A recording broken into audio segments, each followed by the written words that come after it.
Hola, perdona, estoy un poco confundido. Estoy muy feliz de verte en el canal y tú suscríbete, dale like y no olvides escribir comentario, que disfrutes del video. El restaurante era uno de esos lugares de lujo con manteles blancos tan almidonados que podían cortarte un dedo, el tipo de lugar al que mi familia solo entraba cuando había algo que presumir o alguien a quien criticar. Esa noche, se suponía que era para celebrar mi ascenso. Se suponía que era para celebrar.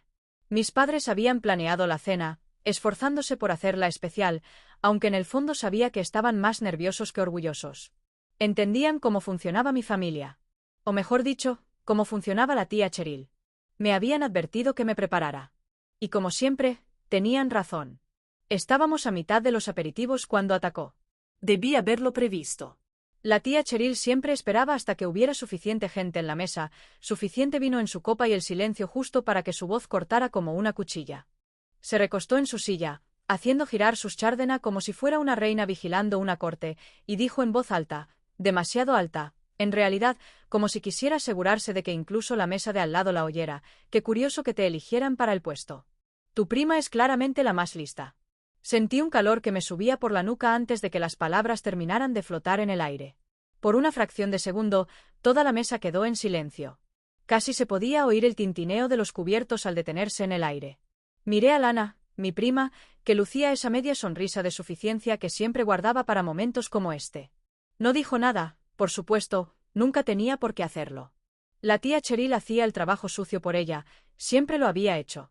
Lana simplemente se sentó allí, con sus dedos perfectamente cuidados golpeando su copa de vino, disfrutando del momento como si tuviera derecho a él. Forcé una sonrisa, de esas que esbozas cuando has oído el mismo insulto tantas veces que te cuesta fingir que no pica. Pero pica. Siempre pica. Miré a mi madre, que tenía la vista clavada en su plato como si quisiera desaparecer en él. Mi padre se removió incómodo, carraspeando, luchando contra el impulso de decir algo, aunque sabía que no serviría de nada. Y entonces hice lo que siempre hacía en momentos así, me hice el interesante. Sonreí más, me incliné un poco hacia adelante y dije, bueno, al parecer, no se enteraron. Algunas personas rieron nerviosamente.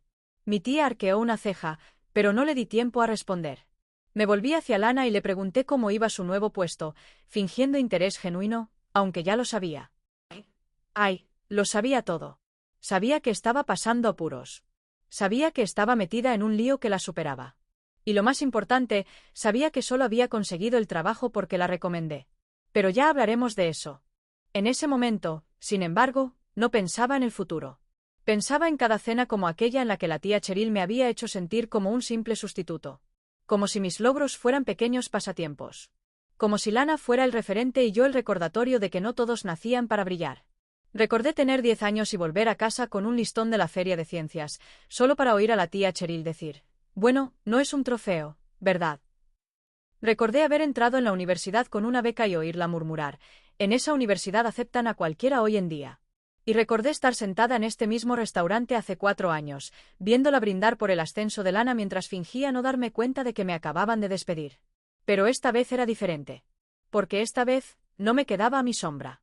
Había pasado los últimos 2 años abriéndome paso, trabajando horas de locura, entregando proyectos que nadie más podía igualar, asesorando a empleados que ahora también ascendían. No me había ganado mi nuevo puesto, lo había construido desde cero. Y, quisiera admitirlo o no la tía Cheryl, no había ni una sola persona en esa empresa que pensara que no lo merecía. Excepto quizás Lana.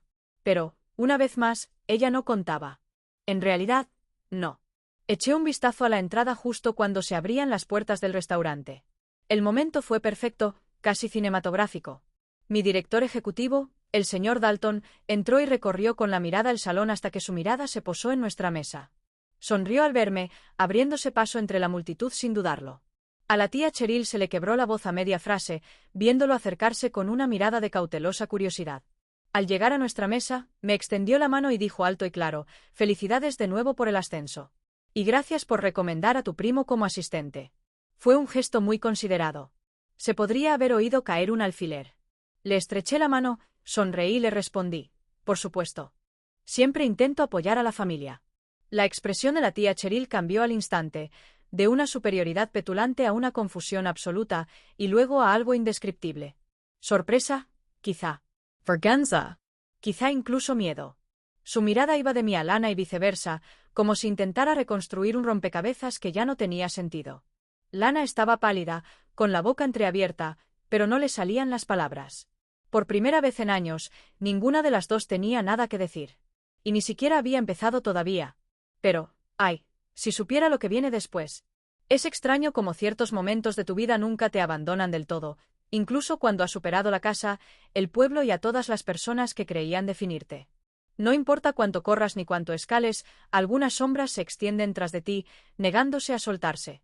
Sentada en aquella mesa, fingiendo reír ante los comentarios sarcásticos de mi tía y la expresión de suficiencia de Lana, sentí esos viejos fantasmas volviendo a entrar sigilosamente como si nunca se hubieran ido.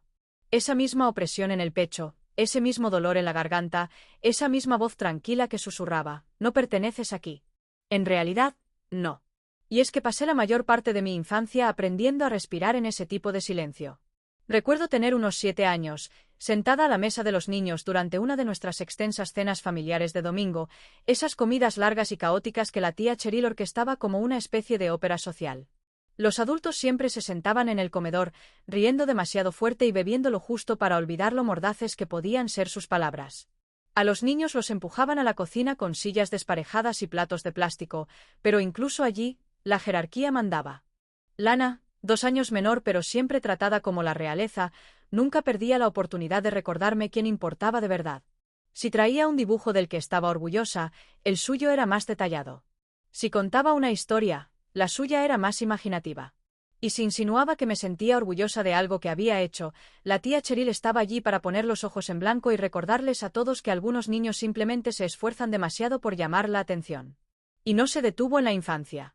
Simplemente evolucionó, como todo lo tóxico. En el instituto, me esforzaba al máximo por sacar buenas notas, mientras que Lana se dejaba llevar por su encanto y sus contactos. Estudiaba hasta tarde, faltaba a fiestas, hacía voluntariado después de clase, todo en un intento desesperado por demostrar que merecía la atención. Pero cada vez que mencionaban mi nombre en las cenas familiares, la tía Cheryl sonreía con suficiencia y decía algo como: «Bueno, los estudios no lo son todo. Lana es una persona sociable. Tiene carisma. Eso es lo que te lleva lejos en la vida». Quería gritar que yo también tenía carisma, pero no me permitían demostrarlo.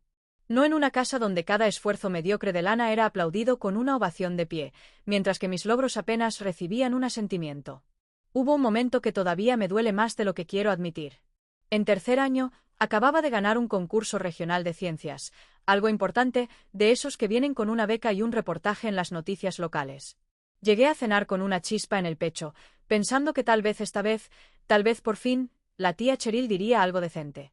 En cambio, antes de que pudiera abrir la boca, se lanzó a contarme la historia de que Lana había sido elegida bailarina de apoyo en un recital en un centro comunitario. Todos aplaudieron. Todos sonrieron. Nadie me hizo una sola pregunta sobre mi proyecto. Me quedé allí sentado, con el certificado en el regazo debajo de la mesa, mientras Lana me describía su brillante disfraz con todo lujo de detalles. Recuerdo que esa noche volví a casa y me encerré en mi habitación, mirando el certificado y preguntándome qué demonios valías y quiénes te criaron ni siquiera podían verte. Y ni me hables de la universidad. Trabajé en 2 empleos para terminar mis estudios mientras Lana iba de una vacación de descubrimiento vital a otra, cambiando de carrera como de peinados, y aún así conseguía prácticas porque mi tía Cheryl conocía a alguien que conocía a alguien. Cuando me gradué magna cum laude, mi tía Cheryl me felicitó con un tibio: «Bueno, ojalá encuentres un trabajo que realmente te beneficie de ese título». Mientras tanto, cuando Lana por fin logró completar un curso básico de certificación en negocios, le organizaron una fiesta con catering. ¿Alguna vez has tenido un familiar que te hizo sentir pequeño, como si por mucho que lo intentaras, siempre quedarías en segundo lugar? Me encantaría saber que no soy el único. Porque si alguna vez has estado en una sala llena de gente que se hace invisible mientras anima a alguien que apenas se esforzó, entonces sabes exactamente de qué hablo. Conoces esa sensación de frío y vacío en el estómago, como si estuvieras gritando bajo el agua y nadie te escuchara. Conoces el ardor en la garganta por tragarte cada réplica, cada comentario sarcástico, cada pizca de rabia, solo para mantener la paz. Y sabes lo que es sonreír a pesar de todo, fingiendo que no importa, fingiendo que eres la persona más grande. Pero algo cambió en mí esa noche en el restaurante. Mientras las palabras de la tía Cheryl flotaban en el aire y veía a Lana disfrutar de la atención como siempre, me di cuenta de que ya no era aquella niña pequeña, sentada tranquilamente en la mesa de los niños esperando que alguien notara su lazo. Era una mujer adulta con poder, posición, influencia. Ya no era solo la que había ascendido, ahora era yo quien manejaba los hilos. Y lo mejor era que ni siquiera se daban cuenta de que yo los manejaba. Así que me recosté en la silla, me reí un poco de un chiste que no oí y seguí interpretando mi papel. Les dejé creer que seguía siendo esa chica callada y triunfadora, desesperada por la aprobación de los demás. Pero por dentro, ya iba varios pasos por delante. Porque lo que ninguno de ellos sabía, ni siquiera Lana, era que ya había puesto en marcha mi plan 2 meses antes. La gente suele asumir que la venganza tiene que ser ruidosa, teatral y explosiva, pero con los años he aprendido que la más efectiva es silenciosa, precisa y casi invisible hasta el final, como una trampilla que ni siquiera notas hasta que ya no tienes los pies en el suelo. Cuando supe que me estaban considerando para el puesto de director en mi firma, no solo lo celebré, sino que diseñé una estrategia. Porque sabía que con mi nuevo puesto vendría influencia, y con ella la oportunidad de jugar a largo plazo como debía ser, de forma deliberada, paciente y con precisión quirúrgica. Verás, la mayoría de la gente se pasa el tiempo intentando demostrar su valía al mundo, pero yo ya llevaba años haciéndolo. Años de trasnochar, plazos imposibles y convertir los desastres en logros. Ya no necesitaba demostrar nada. Lo que necesitaba era una manera de exponer por fin la podredumbre que llevaba demasiado tiempo escondida bajo una superficie pulida. Y Lana, bendita sea su pequeño y presumido corazón, me dio esa oportunidad sin siquiera darse cuenta. Empezó sutilmente, meses antes de que se concretara el ascenso. Por aquel entonces, Lana estaba de nuevo de un trabajo a otro, hablando sin parar de su próximo gran paso sin concretar nada. Durante uno de esos insoportables almuerzos familiares, mencionó con naturalidad que estaba pensando en meterse en el mundo corporativo una temporada, solo para ver cómo es. No me inmuté. No me reí. Simplemente sonreí y dije, «Sabes, puede que tengamos algo en mi empresa. Nada de gran nivel, pero podría ser una buena puerta de entrada». Sus ojos se iluminaron con esa chispa de superioridad que había visto cientos de veces. Para Lana, un puesto de entrada no era solo un trabajo, sino un inconveniente temporal en su inevitable ascenso a algo más grande. Hizo algunas preguntas superficiales, asintió pensativa y accedió a enviar su currículum, aunque era evidente que no se había revisado en años. Se lo pasé a recursos humanos con una breve nota, conexión familiar, vale la pena considerarla. Tiene potencial, pero podría necesitar desarrollo. Eso fue todo. Mi director ejecutivo, el señor Dalton, a esas alturas respetaba enormemente mi criterio. Si decía que alguien tenía potencial, lo creía. Confiaba en mi instinto porque me había ganado esa confianza 1000 veces. Y así, sin más, le ofrecieron a Lana el puesto de asistente del director del departamento. Yo. Aceptó con un entusiasmo sorprendente, probablemente imaginándolo como una vía rápida hacia la vida ejecutiva. Durante su primera semana, usó tacones demasiado altos y hizo preguntas demasiado superficiales. Se desenvolvía en las reuniones con un bloc de notas que apenas tocaba y entregaba trabajos que a primera vista parecían impecables, pero que se desmoronaban al examinarlos. No la presioné demasiado. Al principio no. Necesitaba que se sintiera cómoda, segura, quizás incluso un poco presumida. Necesitaba que creyera que estaba ascendiendo. Luego, poco a poco, empecé a asignarle tareas que no eran solo administrativas, sino también técnicas, complejas y complejas. Previsiones presupuestarias con análisis multinivel. Redacción de informes con perspectivas interdepartamentales. Programación de revisiones interfuncionales del equipo, donde debía gestionar no solo calendarios, sino también egos. Y cada vez que fallaba, y lo hacía, una y otra vez, no le gritaba. No la reprendía. Simplemente le ofrecía más sesiones de formación, más recursos y más oportunidades de éxito, todo ello documentándolo todo meticulosamente.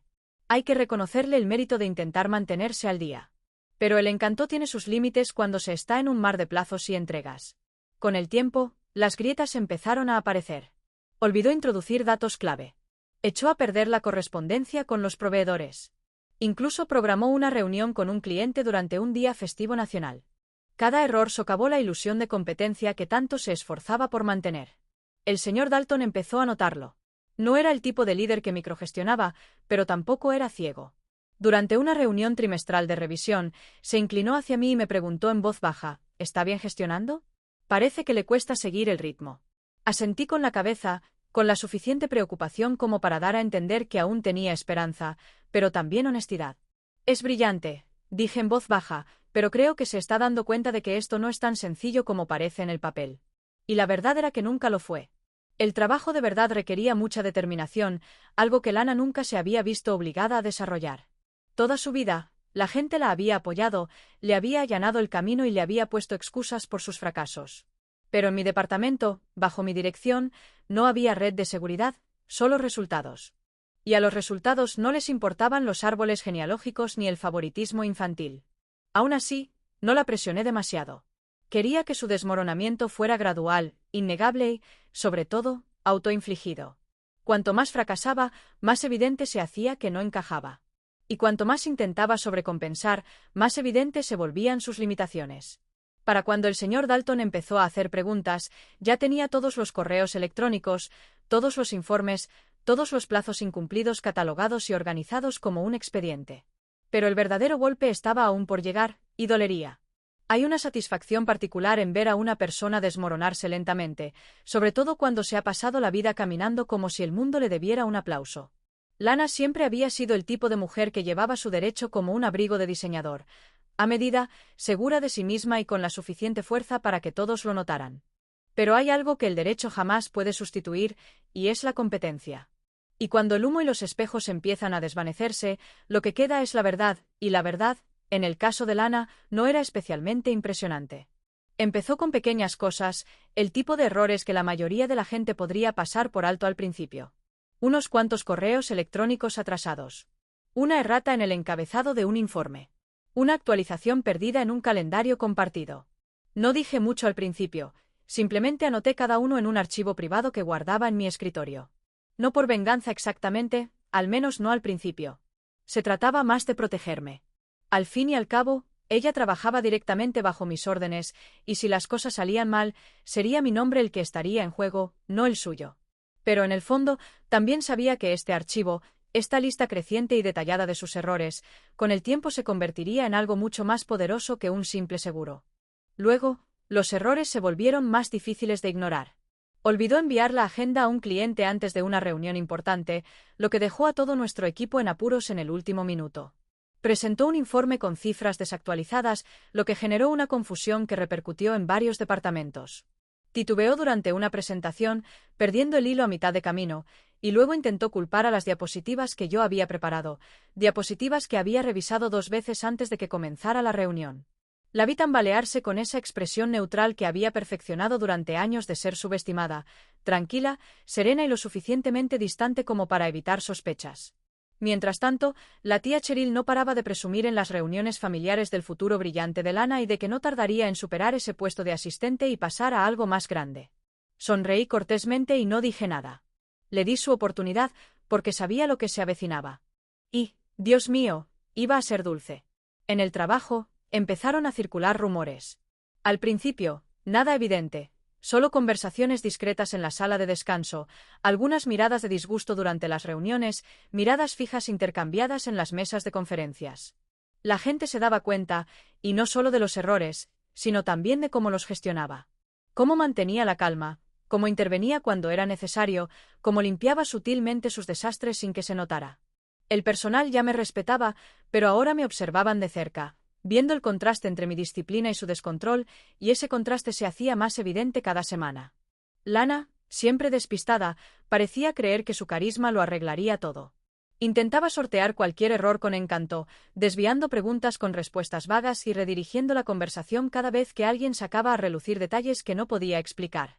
Funcionó un tiempo. Después de todo, la gente como ella siempre se las arregla para salir adelante con confianza, pero cada día era más evidente que la situación la superaba. El señor Dalton empezó a hacer más preguntas. Nada agresivo, solo sutiles comprobaciones. ¿Cómo se está adaptando el equipo? ¿Están todos poniendo todo de su parte? ¿Hay algo que deba tener en cuenta? Mantuve mis respuestas equilibradas, sin criticarla directamente, solo resaltando patrones, señalando lagunas y mencionando áreas que podrían necesitar desarrollo adicional. Y siempre lo dije con un tono de preocupación, nunca con condescendencia, porque así es como se consigue que la gente escuche, mostrando objetividad, incluso cuando cada palabra está impregnada de un juicio discreto. Finalmente, me pidió algo más formal. Un informe discreto, dijo. Nada oficial aún, solo un resumen del rendimiento del equipo. Asentí y dije que lo prepararía para finales de semana. Pero lo que le entregué no era solo un resumen. Era un registro minucioso y detallado de cada plazo incumplido, cada paso en falso, cada tarea mal gestionada, con plazos, ejemplos y consecuencias. No era vengativo, era objetivo. Frío, claro e indiscutible. No lo escribí con veneno. Lo escribí con precisión. Porque sabía que cuando llegara a su escritorio no habría forma de ignorar lo que revelaba. Unos días después, me llamó a su oficina. Tenía el informe delante, un bolígrafo rojo en la mano, frunciendo el ceño mientras hojeaba las páginas. Me miró, ni enojado, ni siquiera sorprendido, solo pensativo. Golpeó una página con el dedo y dijo, no tenía ni idea de que fuera tan extenso. Lo miré a los ojos y le dije, no es mala persona. Pero no está preparada para este papel. Asintió lentamente, con la mirada fija en el informe. La has estado cubriendo, ¿verdad? No respondí de inmediato. Dejé que el silencio se instalara entre nosotros hasta que finalmente se recostó en su silla y suspiró. De acuerdo, dijo. Tendremos que tomar las siguientes medidas. Y así, sin más, la situación cambió. Pero no había hecho todo ese trabajo solo para ver cómo la reasignaban discretamente o la acomodaban en un rol más suave donde pudiera volver a relajarse. No, aún no había terminado. La etapa final requería más que solo exposición, requería impacto. Quería que lo sintiera, que soportara el peso de todo lo que había dado por sentado, que comprendiera, por fin y por completo, que hay consecuencias por aprovecharse de los demás. Y le di algo que no esperaba, algo que lo puso todo patas arriba. Algunas conversaciones no necesitan ser ruidosas para tener peso, y algunas reuniones no necesitan durar mucho para dejar un impacto duradero. La mañana de mi reunión con el señor Dalton era fresca, de esas mañanas que te hacen sentir como si algo estuviera cambiando en el aire, aunque no puedas identificar qué es. Llegué temprano, como siempre, entré a la oficina con mi habitual expresión tranquila y saludé a la recepcionista con un gesto que probablemente no insinuaba la tormenta que estaba a punto de desatar silenciosamente. No se trataba de una simple actualización de progreso. Era un punto de inflexión, la silenciosa punta de la última ficha de dominó antes de que las demás empezaran a caer. Cuando entré en la oficina del señor Dalton, él ya estaba revisando el expediente que había preparado, el que había pasado horas recopilando, cruzando correos electrónicos, errores de calendario, notas de proyectos chapuceras, comunicaciones perdidas e informes mal hechos. Era el tipo de evidencia que no gritaba ni dramatizaba, simplemente existía, innegable y condenatoria en su presentación tranquila y ordenada. No habló durante los primeros minutos, simplemente siguió hojeando página tras página, anotando ocasionalmente alguna nota o subrayando alguna frase. Observé los sutiles cambios en su postura, como sus hombros se tensaban ligeramente, como fruncía aún más el ceño, como exhalaba demasiado tiempo después de leer un párrafo que resumía uno de los errores más evidentes de Lana. Finalmente, me miró y dijo, sabía que estaba pasando apuros, pero no me había dado cuenta de que era tan grave. Su voz no denotaba enojo, sino una especie de decepción cansada. Ese tipo de decepción golpea más fuerte que un grito. Mantuve un tono sereno y sereno. Lo ha intentado, pero este puesto nunca le ha sentado bien. He intervenido cuando he podido, pero ha llegado un punto en que su presencia está ralentizando al equipo. El señor Dalton asintió lentamente, golpeando la esquina del expediente con el bolígrafo. Y la has estado cubriendo todo este tiempo, ¿verdad? No lo negué. No hacía falta. Él ya lo sabía. Estaba escrito entre cada línea de ese archivo. Los correos que le envié a altas horas de la noche para corregir sus errores. Las correcciones de última hora que hice antes de que los informes llegaran a la Junta.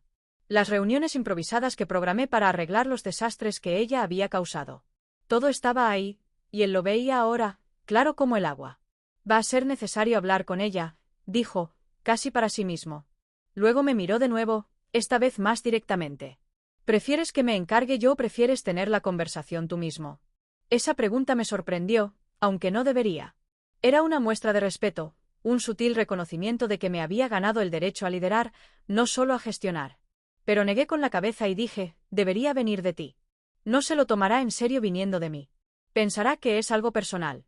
Él estuvo de acuerdo y la conversación terminó allí, rápida, limpia y definitiva.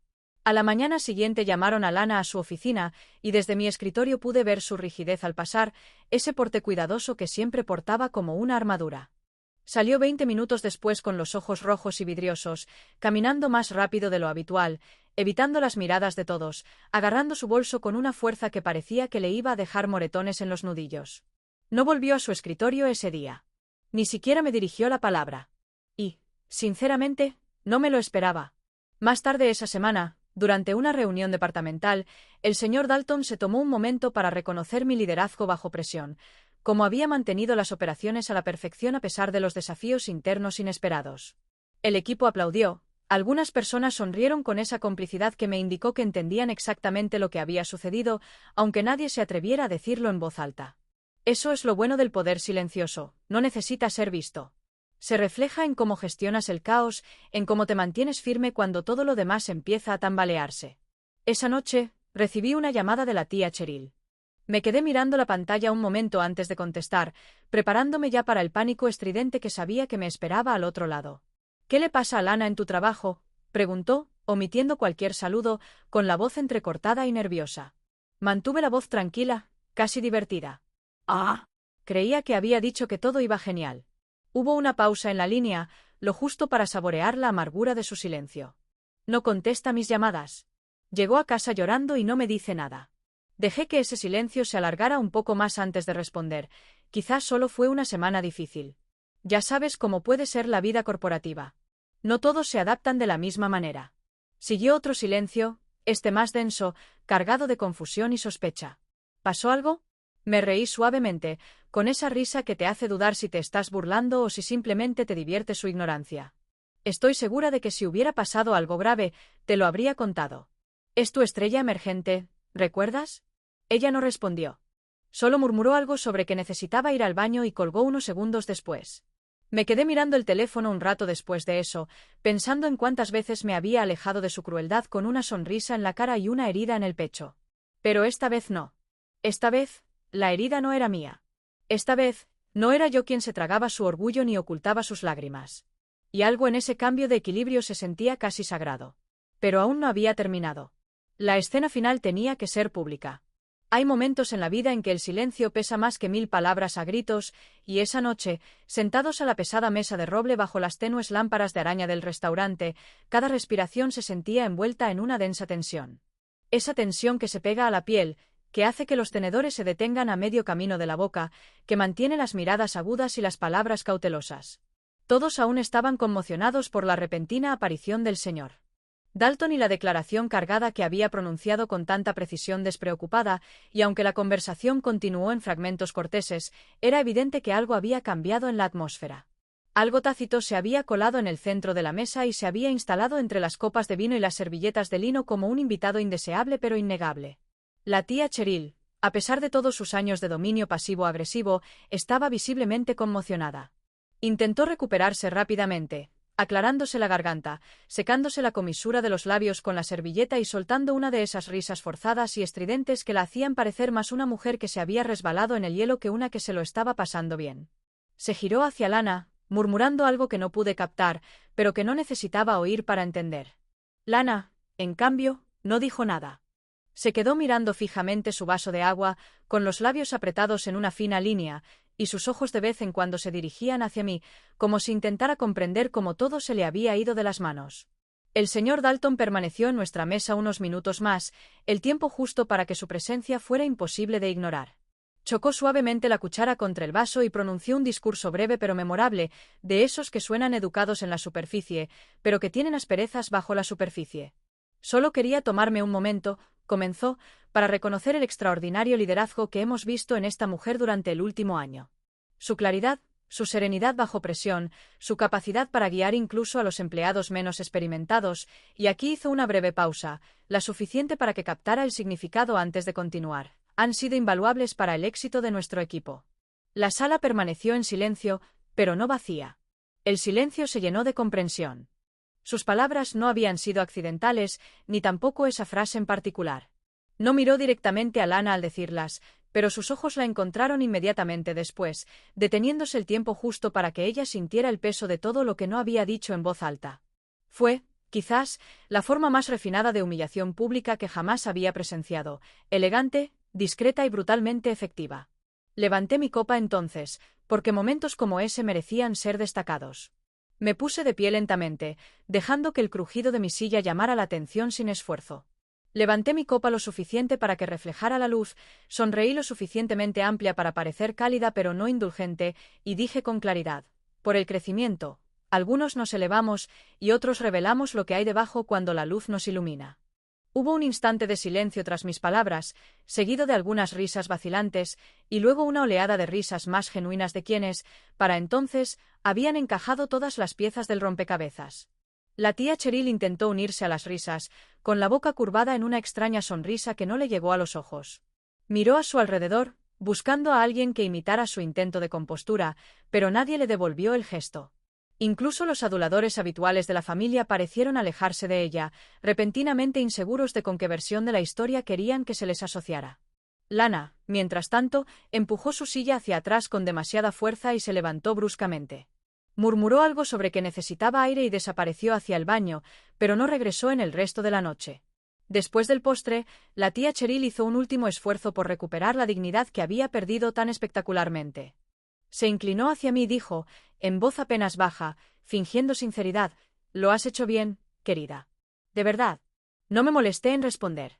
Simplemente asentí, volví a levantar mi copa con fingida gratitud y volví a centrarme en mis colegas que seguían sentados cerca, personas que de verdad se habían ganado su lugar en esa mesa.